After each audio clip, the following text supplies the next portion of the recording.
കുലശേഖര ഭരണത്തിൻ്റെ പൂർവ്വഘട്ടമായ 9ഉം 10ഉം നൂറ്റാണ്ടുകൾ കേരള ചരിത്രത്തിലെ സുവർണ യുഗമായാണ് അറിയപ്പെടുന്നത്. കുലശേഖര സാമ്രാജ്യം പരമാവധി വിസ്തൃതമായപ്പോൾ ഇന്നത്തെ കേരളത്തിന് പുറമെ നീലഗിരി ജില്ലയിലെ ഗൂഡല്ലൂരും സമീപ പ്രദേശങ്ങളും സേലം, കോയമ്പത്തൂർ പ്രദേശങ്ങളിൽ ചിലതും അതിൽ ഉൾപ്പെട്ടിരുന്നു. ഭരണസൗകര്യത്തിന് വേണ്ടി പല നാടുകളായി അഥവാ പ്രവിശ്യകളായി വിഭജിക്കപ്പെട്ടിരുന്നു അന്ന് കേരളം. വേണാടായിരുന്നു സാമ്രാജ്യത്തിൻ്റെ തെക്കേ അറ്റത്തെ നാട്.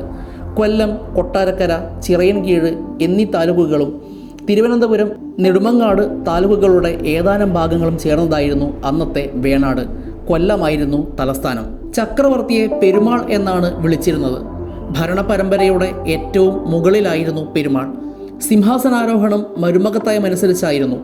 സംഘകാലഘട്ടത്തിലെ പോലെ തന്നെ കുലശേഖരന്മാരുടെ കാലത്തും ബഹുമതിയുടെയും നീതിയുടെയും പ്രഭവസ്ഥാനമായിരുന്നു ചക്രവർത്തി. അധികാരി, പടനായകൻ, കീഴ്പ്പടനായകൻ, ഭണ്ഡാരം കാപ്പാൻ അഥവാ രാജഭണ്ഡാരത്തിൻ്റെ മേൽനോട്ടം വഹിക്കുന്ന ആൾ, മതിൽ നായകൻ അഥവാ ഫോർട്ട് ഓഫീസർ, തീയമാഴ്വാൻ അഥവാ പോലീസ് ഇൻസ്പെക്ടർ, തിരുവായ് കേൾപ്പാൻ അഥവാ രാജാവിൻ്റെ കൽപ്പനകൾ എഴുതിയെടുക്കുന്ന ഉദ്യോഗസ്ഥൻ തുടങ്ങിയവർ അന്നത്തെ ഉദ്യോഗസ്ഥന്മാരിൽ ചിലരാണ്. ചേര സാമ്രാജ്യത്തിലെ നികുതി ഘടനയെക്കുറിച്ച് അന്നത്തെ ശാസനങ്ങളിൽ നിന്നും മനസ്സിലാക്കാം. ഭൂനികുതിക്ക് പദവാരം എന്നാണ് പറഞ്ഞിരുന്നത്. രാജാവിന് ചെല്ലേണ്ട വാരം അഥവാ ഭാഗം കോപ്പദവാരം എന്നും ദേശവാഴിക്ക് നൽകേണ്ട വാരം പതിപ്പദവാരം എന്നും അറിയപ്പെട്ടിരുന്നു. മൊത്തം ഉൽപ്പന്നത്തിൻ്റെ 10% വീതമായിരുന്നു ഈ ഓരോ നികുതിയും. അങ്ങനെ അന്നത്തെ കുടിയാൻ ആകെയുള്ള ഉൽപ്പന്നത്തിൻ്റെ 1/5 നികുതിയായി കൊടുക്കണമായിരുന്നു. അന്ന് നിലവിലിരുന്ന മറ്റു ചില നികുതികളാണ് ഇനി പറയുന്നത്. ഒന്നാമതായി തളൈക്കാണം. തളൈക്കാണം എന്നാൽ കള്ള് ചെത്തുന്നവരിൽ നിന്നും ഈടാക്കുന്ന നികുതിയായിരുന്നു. മറ്റൊന്ന് ഏണിക്കാണം. ഏണി ഉപയോഗിക്കുന്ന അഥവാ മരം കയറാൻ വേണ്ടി ഉപയോഗിക്കുന്ന ആൾക്കാർ കൊടുത്തിരുന്ന നികുതിയാണ് ഏണിക്കാണം എന്ന പേരിൽ അറിയപ്പെടുന്നത്. മേനിപ്പൊന്ന്. ആഭരണം അണിയാനുള്ള അവകാശത്തിന്മേൽ ഏർപ്പെടുത്തിയിരുന്ന നികുതിയാണ് മേനിപ്പൊന്ന്. അതായത് ഒരു വ്യക്തി ആഭരണം അണിയുന്നുണ്ട് എങ്കിൽ അവർ മേനിപ്പൊന്ന് എന്ന നികുതി കൊടുക്കണമായിരുന്നു. പൊലിപ്പൊന്ന്.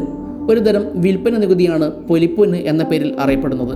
പുര മെയ്യുന്നതിനും നികുതി ഏർപ്പെടുത്തിയിരുന്നു.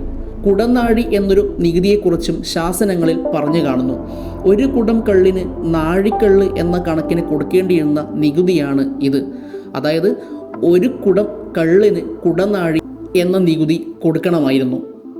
സ്ത്രീ തൊഴിലാളികളിൽ നിന്നും ഈടാക്കിയിരുന്ന നികുതിയാണ് മുലൈവില. നമുക്കറിയാം, അക്കാലത്ത് സ്ത്രീകൾക്ക് മാറുമറക്കാനുള്ള അവകാശം ഉണ്ടായിരുന്നില്ല.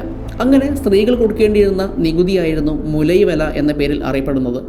പാക്കുടം, ഉൽക്ക്, തുലാക്കൂലി മുതലായവ ചുങ്കങ്ങളോ അങ്ങാടിക്കരങ്ങളോ ആയിരുന്നു. അന്ന് അടിമക്കച്ചവടം പ്രചാരത്തിൽ ഉണ്ടായിരുന്നതായി കാണാം. കുറ്റവാളികളെ അടിമകളായി വിൽക്കാനും അതിൽ നിന്ന് കിട്ടുന്ന ആദായം സ്വയം ചെലവഴിക്കാനും ദേശവാഴിക്ക് അധികാരമുണ്ടായിരുന്നു. അടിമകളെ സൂക്ഷിക്കുന്നവർ അതിനു വേണ്ടി കൊടുത്തിരുന്ന നികുതിയാണ് ആൾക്കാശ് എന്ന പേരിൽ അറിയപ്പെടുന്നത്. തുറമുഖങ്ങളിൽ നിന്ന് ഈടാക്കി പോന്ന ചുങ്കമിനത്തിലും രാജ്യത്തിന് നല്ല വരവ് അക്കാലത്ത് ഉണ്ടായിരുന്നു.